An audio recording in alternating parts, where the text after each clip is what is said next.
Stone Watch. This is my open spoiler discussion for Star Wars The Book of Boba Fett Chapter 6. And if you haven't already, please smash the subscribe button and click on that bell so you can notify future videos. And be sure to give this video a thumbs up. And wow, man, this chapter was just so damn awesome. Dave Filoni just knocked this one out of the park.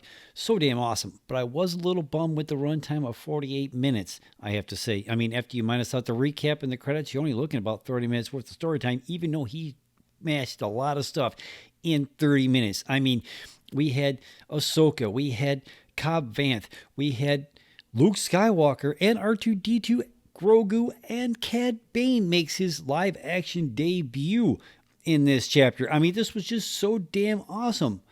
But the runtime was like, really, man? It couldn't be a little bit longer? I mean, what's up with that? But there was a lot in this chapter in 30 minutes. I mean, there was like so much in it. It was just so cool. Here's a quick rundown on what we saw this week. Now, after the recap and the intro, we find ourselves in the middle of a moisture vapor farm on Tatooine, and a bunch of Pikes pretty much in the middle of a drug deal. Now, they are confronted by none other than Timothy Oliphant, aka Cobb Vanth. Now, when he showed up, I was like, this is so damn awesome, because I thought it made a lot of sense for him to show up in his series, seeing they're on the same planet as Boba. So him showing up did not shock me, and I thought it fit pretty well. This scene played out the way I thought it was going to. I mean, as soon as he started talking to the Pikes, I figured somebody was going to try a draw on him, and he was going to show he was a faster draw and kill them all. It was justified. Then he keeps the spice as a fine for trespassing, as he said. But then the Pike says, this is worth more than your town. He goes, well, then I get to retire. And now, after the Pike leaves and he walks up to the chest and he opens it up and he looks in it and he kicks it over, I mean, you knew that the Pikes were going to retaliate. And when they do, this is where the title of this episode comes into play. From the desert comes a stranger. Now, that stranger ends up being none other than Cad Bane himself, but I'll get to that in a minute. After the title card, the next thing we see is the Mandalorian himself coming out of hyperspace in his new /used Naboo starfighter over a forest/jungle moon planet somewhere. Now, in the show, it does not tell us where this place is located or what it's called, but doing some research, I found out this is called El Frana, which first appears in the Rise of Kylo Ren comic book series. Now, I'll be quite honest with you, I have not read one single page of this comic book series, but what I have read about this comic book series has me kind of wondering whether or not if this is like a retcon on Dave Filoni and them's part, because according to my understanding,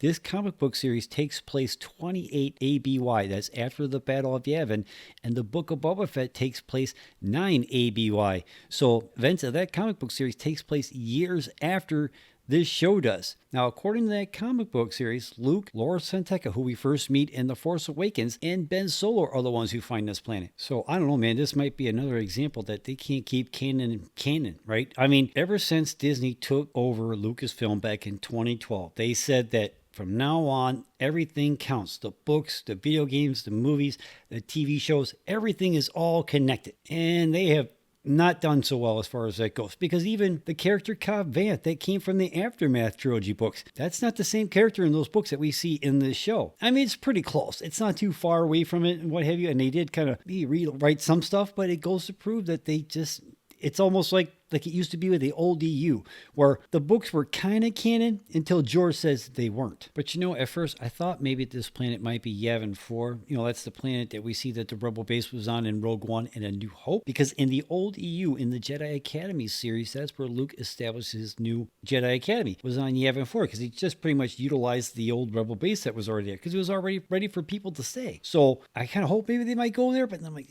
probably not. And especially after I went and watched a couple breakdown videos, and I saw that, you know, they were saying it's this planet, you know, from the Rise of the Kylo Ren comic book series. I'm like, all right. I mean, I was a little disappointed, just like a little bit, but oh well. You know, just like the ring world that we had in last week's episode, now we've got this planet. How did he know to go to this planet? Because I don't remember Luke saying, hey, I'm going to be over here if you want to visit, right? I mean, I'm okay with it. I have no problem with it, but I want to know, how did he know how to go there? Now, unless he still has that tracking file that he had for Grogu from Mando Season 1, maybe that's how he found him. But apparently he's tracking something, because according to the blip on that radar screen in his spaceship, something's there. And then we saw there was no civilizations anywhere. Now he brings his Naboo starfighter in for a landing in a clearing, and sure enough, there is R2-D2 sitting there waiting for him. Now when he hops out, he say, hey, I'm looking for Skywalker, and R2 answers back in his bleeps and chirps and whatever. And this I always find funny. It's almost like when Han Solo talks to Chewie, but he doesn't talk back in Wookiee unless you watch Solo. Other than that, he speaks basic or English back. So how do you know exactly what he says? I mean, I play around with my dog when she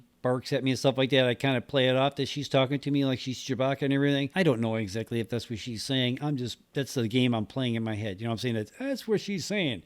I don't know for sure if she is, because I don't speak dog. Now, R2 takes Mando over to what we see is the beginning of Luke's Jedi Academy that's being built on Elfrana. Now, according to the Kylo Ren comic book, it wasn't Kylo Ren who went on a killing spree. At least not initially. It was like Palpatine that did some kind of force storm, and he's the one who burnt down Luke's temple, not Kylo Ren. He did end up killing the rest of Luke's students later on in the story, but he didn't kill the initial batch. I kind of wish they would have said something along those lines as they were doing the sequels trilogy and what have you, because then it would have made so much more sense when Palpatine suddenly appears in The Rise of Skywalker. You know what I'm saying? I mean, I have no problem with him coming back because he did it in the old EU. So I was like, oh, cool, they're kind of going there. But the way they set it up was just not all that great. But that's a topic for a whole nother video. Now, R2 talks to one of like the crab-like droids that's actually putting the temple thing together. And the next thing you know, they build a little bench for Mando to sit on and wait for Luke to come over with Grogu. Now, everybody online is saying this is kind of like an homage to when Luke had to wait for Yoda to show up in Empire Strikes Back.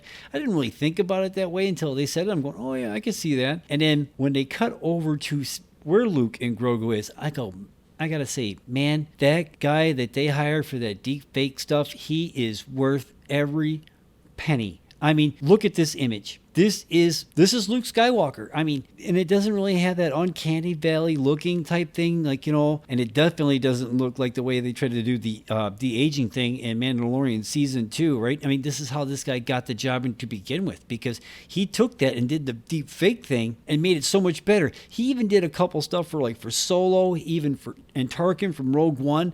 I mean, the guy is really good at what he does, and I'm sure he's getting paid pretty damn good money, right? And then after this, I have to say, I like Sebastian Stan. I think he's a really damn good actor, and I have to say, everybody's like, he should be playing Luke. He should be playing Luke. After this, I'm sorry, man. They don't really need him. I mean, they could do a whole movie with this. I mean, this stuff is only going to get better. Freakishly is going to get better as it goes along. I mean, this technology is just going to get better and better, and something like this, I mean, come on. I really love the whole training montage with Luke and Grogu. I mean, with the meditating, running through the forest thing like he did in Empire Strikes Back with Yoda on his back, but this time he's got Grogu on his back. That was so damn awesome. And the remote training sequence, that was pretty damn cool. And he was like jumping out of the way. So I thought that was, I gotta say, during this meditating scene with Grogu and Luke, and they're just sitting there, and all of a sudden Grogu sees the frog and he uses the Force to bring the frog over to him so he can eat and stuff like that. And then Luke kind of busts his chop. I have to say, this frog is like the most weirdly traveled species I've seen in Star Wars. This frog is on like how many planets now? I mean, we see it here on this planet. We saw it in the pot over in Jabba's palace, and then we saw it on the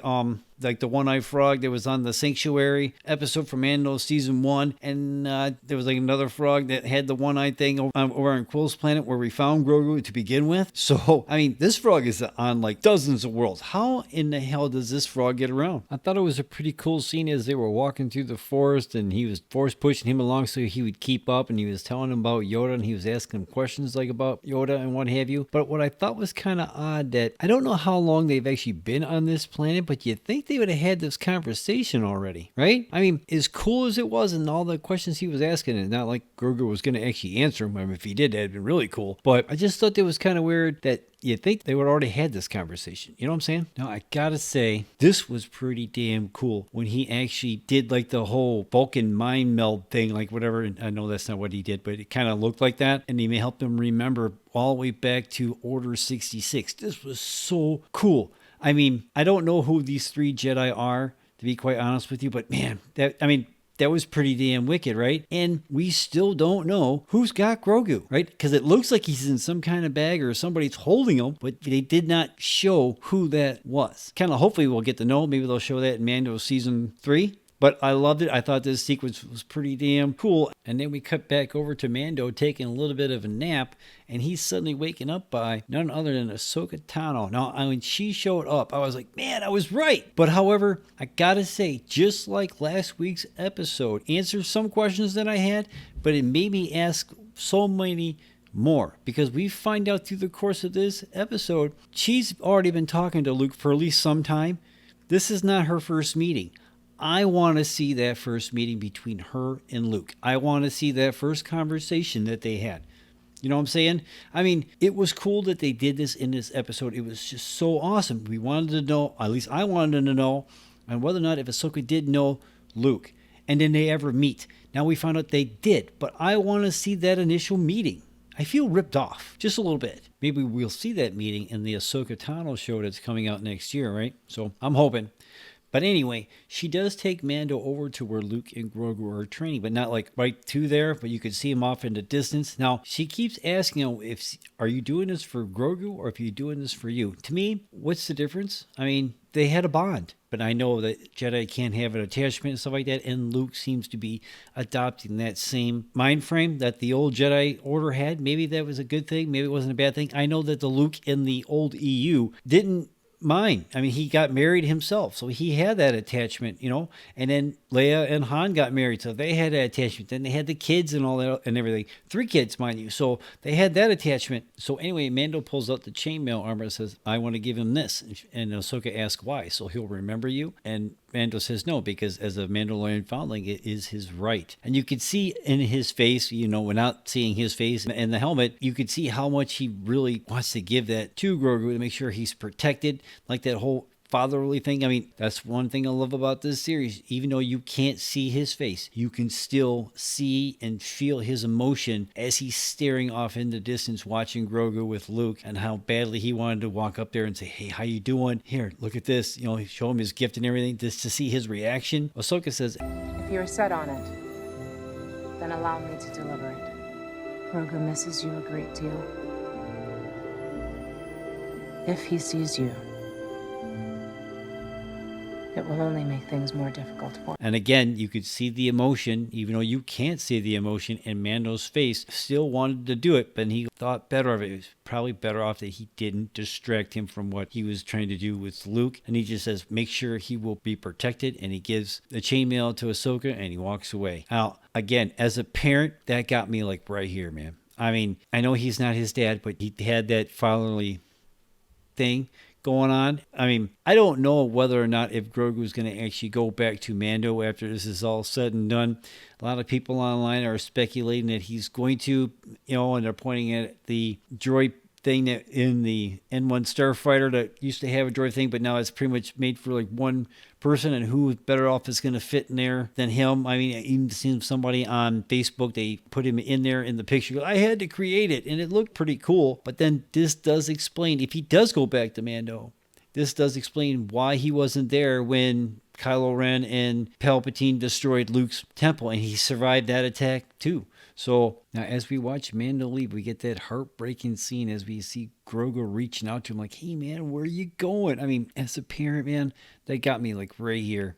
I mean, just like right here. Now, this is where the training montage really comes into play as far as like the running through the forest. I thought this scene was pretty cool. I mean, it's not the same as having a lightsaber battle against an opponent, but it was still cool to see them training with the remote. And as Grogu finally does like the finishing move on the remote, good, Ahsoka walks up and starts giving Luke compliments on his training. And Luke says, I'm not really sure what training I'm really doing. It's more like he's remembering. And Luke says, I just don't know if his heart's into it. And then Ahsoka says, so much like your father.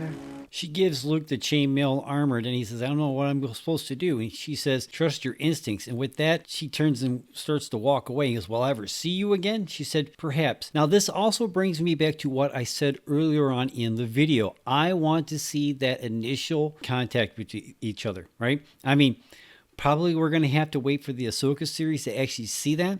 I mean, because now that they can do this stuff with the deep fake and everything, there's no reason why that Luke can't pop up in more Star Wars TV shows as far as I'm concerned. I mean, so hopefully that maybe that's what they do, because it's already been confirmed that Hayden Christensen is coming back to play Darth Vader, aka Anakin Skywalker. So I don't know if it's going to be from flashbacks, if it's going to be Force Ghost, if you will, but Luke could possibly pop in that show. Let me just think about that in the comments down below. Now, Din follows through and he heads back to Tatooine to Boba's palace. Now he parks in down below next to Slave One, and he heads up to the main audience chamber where everybody's gathered, and and they're looking over at the schematic of Mos Espa.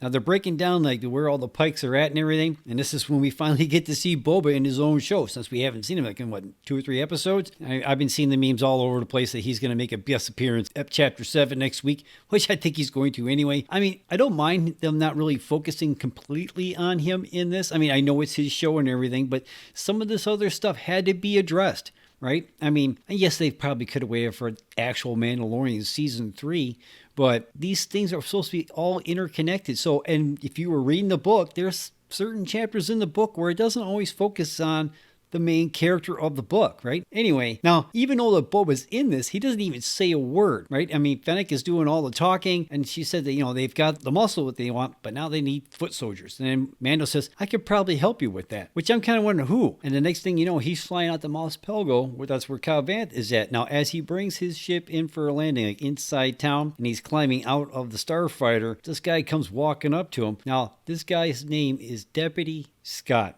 Okay, now if you could have a more non-Star Wars name ever, would be the name Scott. I've never heard of Scott in Star Wars ever. I'm not saying it's not possible or anything, but it's probably like the most un-Star Wars sounding name I've ever heard ever. You want to park your starship, you got to do it out there in the flats. Let me just think about that in the comments down below. I mean, I didn't mind his character. Then I also heard somebody say earlier in the day, it kind of looked like Dash Raynar from The Shadows of the Empire. I'm like, kind of looked like that. But then Deputy Scott seems to be trying to pick a fight with Mando, and the only thing that saved his butt this time around was Cobb Vanth coming around. Now they go inside and they sit down and have a drink, and this is where Mando tries to recruit Cobb Vanth and his town to help out with Boba Fett and his war with the Pikes. And then Cobb Vanth says, why should I help this Boba Fett? Why should we risk our lives for this guy? Why? And basically Mando says, your town might be good for now, but it's all part of the same planet. And we've already seen it. They already had Pikes like trying to, for whatever reason, trying to like smuggle spice through his town. I'm not really sure why they had to go. I get that they might have to like be trafficking spice in and out of Tatooine, but why do they have to like travel across the planet? I don't get that. I'm not very sure why. I understand why. I get they might have to use the planet, but they shouldn't have to be all over the planet. I think that's kind of ridiculous. But maybe there's something more to it than I don't even know. Let me think about that in the comments down below. But in the end, Cobb Vanth promises to at least talk to the town to see if they'll might want to help or whatever, even though the bartender already said that they didn't want to deal with it. They don't want nothing to do with it. It's a city folk problem, as he put it, right? So, I mean, there's that Western trope thrown in there again. Now, after Mando leaves, next thing we know, chimes are going off, the wind's like changing directions and everything, and this is where the title of the episode comes into play. And sure enough, coming out of the desert, it's none other than Cad Bane himself. I was like, holy smokes. When they showed him walking up to the town, I'm going, oh my God, are you kidding me? Are you kidding me? I mean, because there was rumors about him coming into this show, and people were talking about how he should and how cool it would be if he did. And there he is, man. This looks awesome. Now, I already seen a couple videos on YouTube, whatever. They got people, they fixed it, right? I mean, I didn't think this looked all that bad. I mean, it didn't look exactly like the cartoon, but that's a cartoon, right? I didn't bother looking at those videos because it wasn't as impressive to me as like compared to the deep fake guy with Luke, Han, and Tarkin. That's impressive to me. Them doing that and make it look more like a cartoon character, I don't know. Let me just think about that in the comments down below. Which one do you prefer, right? So, I don't know. I just thought him showing up in this show was so damn awesome. And then this gunfight that they had with Cobb Vanth versus Cad Bane was so damn cool. I mean, it was straight out of like the old-time westerns with Clint Eastwood and everything. Again, this is where the Deputy Scott, not all that bright, because he was told to go back inside and he stuck out. Now, I give him credit for like trying to be a good wingman and back up his sheriff and everything, but you know, when the guy tells you to go inside, he's doing it for your own safety and probably so he could focus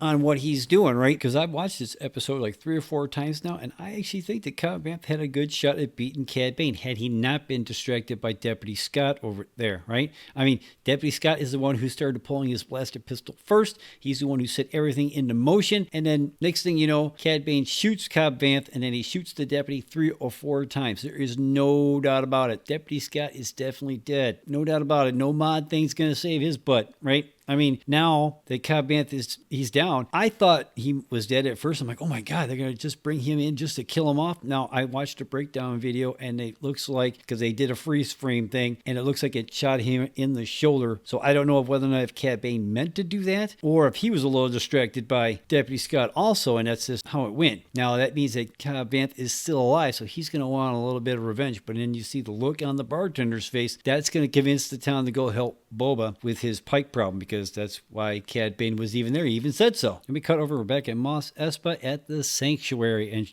we got two pikes walking in with one of them ice cream maker things, whatever. Now, I know that they got a more technical name than that, but they walk in with that. Now, at first, I was like, man, are they going to do a drug deal right here in the middle of the bar? I mean, that's pretty ballsy, right? But then they're sitting there, and they got offered to get their helmets clean. They asked for drinks. Now, I don't know whether or not they actually ordered any drinks, to be quite honest with you. But when they got up and they left the thing on the table, I already knew it was a bomb. I mean, that's classic gangster stuff to a T. So as soon as they got up and they left it on the table, I knew it was going to blow, right? Now, does this mean that Garza Flip is gone? Because she was standing there like all dumbfounded, not understanding what was going on. And the next thing we know, the bomb goes off and it blows the bar up to hell. And I did not see Max Rebo up there on stage with the band. So again, he gets out of being at the wrong place at the wrong time. How he ended up getting out of Jabba's sail barge in time, I don't know. But he definitely wasn't there at the sanctuary when they blew it up. So, and from there, we're back on El Frana, and we have Luke and Grogu sitting in the temple. Now, Luke is going to present Grogu with a choice that's going to decide his fate from here on out. Now, everybody is saying this is reminiscent of Lone Wolf and Cub. I've never seen that movie, but after seeing clips of it, I do see the similarities to that. And again, Dave Filoni and Jon Favreau and crew are taking inspiration that inspired Star Wars. So them bringing this in was pretty damn cool. I'm not really sure what Grogu's decision is going to be, but we'll have to wait and see. Now, his decision is whether or not if he's going to take the Mandalorian armor or now Yoda's lightsaber. Now, when I first saw this, I'm like, what? How did we find that lightsaber? And because the last time we saw that lightsaber was in Revenge of the Sith. And then I watched that scene over and over again as Yoda jumps into Bail Organa's speeder, and he did not have his lightsaber there. Now, I think there's like a comic book story that kind of tells the fate of that lightsaber and Yoda making another one. But he didn't use that lightsaber at all when he was training Luke in Empire Strikes Back. He definitely didn't use it when we saw him last in Return of the Jedi, right? So when did he actually make another lightsaber? That's pretty much where the episode ends, where Grogu is left with a choice. It's either the armor or the lightsaber. Which one he's going to choose, I'm not really sure. I think he's going to go with the armor more so because, again, I think that's how they explain why he was not there when Luke's temple gets burnt down, and that's why he survived that new Jedi purge, right? So I think that's where they're going to go with it. Whether or not that's going to happen next week in Chapter 7 for the Book of Boba or not, I'm not really sure. I mean, if it does, I think it might be towards the very end of the episode, or it could be, or it could happen in the credit scene like they had at Mandalorian Season 2 for the teaser for the Book of Boba, right? Where he shoots Bib Fortuna and takes Jabba's throne. Maybe they'll do it like that. That'll kind of set up Mando Season 3, which hopefully will drop here this December. So, I don't know, man. Overall, this was one of my favorite episodes of the series so far. And no, it's not because Boba wasn't in it. It just has stuff in it that I'm more interested in. I mean, ever since Disney took over Lucasfilm in 2012 and wiped the old EU all away, I've been wondering, what was Luke doing after the events of Return of the Jedi? Did he start up his own Jedi Academy like he did in the old EU? And I don't care what anybody says. I like the old EU books. I mean, not every single one of them was like the best thing I've ever read, but I liked it. I liked the Luke we got in those books. I was hoping to see that in the sequel trilogy, and we did not. I mean, we got something completely different. There were a glimpse of it, and I still like The Last Jedi novel more so than the movie, because he was going to go help his friends again until he caught Kylo and Rey doing the Force Skype thing. And then he got all pissed off again. And he was like, I'm not doing it. But up until that point, he was going to go. That was the Luke Skywalker that I knew. You know what I'm saying? And that's the one I wanted to see. Now, what he did at the very end of The Last Jedi, even though I was really bummed that he died as a result of it, but it was a pretty cool power thing for him to do. And only he would be able to do something like that. I mean, granted, it did kill him in the end, however, but he's the only one that would be able to do something just like that. You know what I'm saying? So, and then he had to go screw up his sacrifice in The Rise of Skywalker, but that's a topic for a whole nother video. Please check out my review video for that one. Anyway, I love this chapter. I can't wait to see what they do in Chapter 7 and find out whether or not we're going to get a Season 2 of the Book of Boba Fett. I also wanted to give a quick shout out to Graham Hamilton, was the performance artist playing Luke this week, and also Scott Lang was the body double. So when you see him running and jumping and doing this lightsaber stuff, that's probably the body double doing that one. And then we have Dorian Kinji being the body double for Cad Bane, and Corey Burton returning with the iconic voice that we know well from Clone Wars and The Bad Batch. It was so cool to hear him come back, reprise his role as the voice. So to my understanding, they're bringing Robert Rodriguez in to do Chapter 7. Man, I hope it's a lot better than the last two he did. I want the Robert Rodriguez that we got in Mando Season 2. You know what I'm saying? Bring this all to a big, huge ending. So hopefully that's what we get, and we don't get more of the Spy Kids / Power Rangers that we got a couple weeks ago. So I don't know. I'm hopeful. I mean, Robert Rodriguez can pretty much go either way sometimes. I'm hoping he does really well in Chapter 7. So did you watch Chapter 6 of the Book of Boba Fett? Let me know in the comments down below. Where does this one rank with you with the ones we've already seen so far? And do you think that Boba's going to actually make a cameo appearance in his Chapter 7 next week in his show? Let me know in the comments down below. What do you think about them doing more stuff with Luke in future Star Wars movies and shows with the deepfake guy? I mean, does it bother you all that much that they're doing that? What do you think? Let me know in the comments down below. And do you think we'll see Grogu next week in Chapter 7 for the Book of Boba Fett? And where do you think they'll actually have him come in if he does? Is it going to be at the end? Is it going to be in the middle? Or will it be in a credit scene like they did in Mando Season 2? Let me know in the comments down below. I mean, I like this episode a lot. So let me know what you think in the comments down below.